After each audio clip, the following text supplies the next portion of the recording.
This is Oliver Slope with Blue Line Futures coming to you from the floor of the CME here in Chicago with your livestock roundup. Kind of trading both sides of unchanged today. Not a whole lot to write home about. We've seen cash stabilize over the past several weeks, which has tightened up the range on the board. If you look at that April contract, we've kind of just been ping-ponging around 126 to 128 over the last month. So not a whole lot going on in terms of big movements, but providing a lot of great opportunities for nimble traders who have tempered expectations. So if you can see that range, I think there's a lot of opportunity. You want to be buyers towards low end, sellers at the high end until we get a new fundamental catalyst to give us a breakout or a breakdown.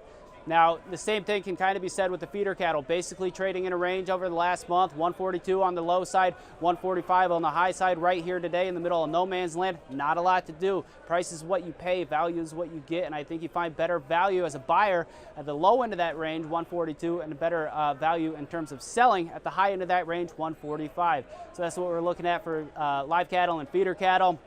Wrapping things up with the lean hog market, we saw belly sharply lower. That had put pressure on the market, but I think a lot of this is technically oriented. We saw a limit up move basically on Tuesday. The fact that we could not get any additional momentum the next session was a huge red flag and indicated that move in the previous day was just short covering in a relief rally. This was used as an opportunity to sell at higher prices, and we're seeing that carry over into the back half of the week. We really wouldn't be surprised to see a retest of the contract lows of 57.80 that we saw back in July. So I think there's going to be an opportunity to be an aggressive buyer in this market, but it could get a little bit worse before it gets better. And I think if you want to be a buyer right here, right now, you should consider using options, something that gives you a good amount of skin in the game, so to speak, with limited risk. So that's what we're looking at.